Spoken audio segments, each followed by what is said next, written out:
હવે મિત્રો તમારે જેવું જીવવું હોય ને એવું જીવી લેજો, પણ હિસાબ તો માગવાનો જ છે. તમે જેવું જીવ્યા છો જેવું જીવો છો તમે જો હિસાબ તો પાકો માગશે. છોડશે નહીં, તમે કોઈ જ નહીં છોડે. મને ના છોડે પછી બીજું થોડા છોડે.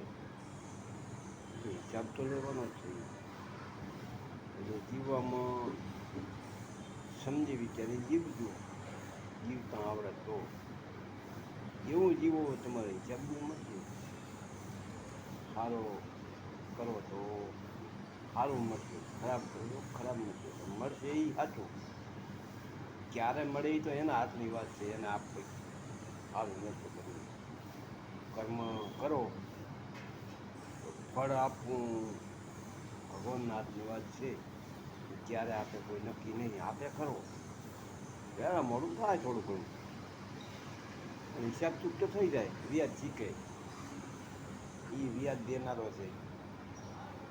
વ્યાજ સહિત તમને ટકે ટકાનો હિસાબ આપી દે. એમાં કાંઈ ફેર પડે નહીં. ચલો, જય દ્વારકાધીશ.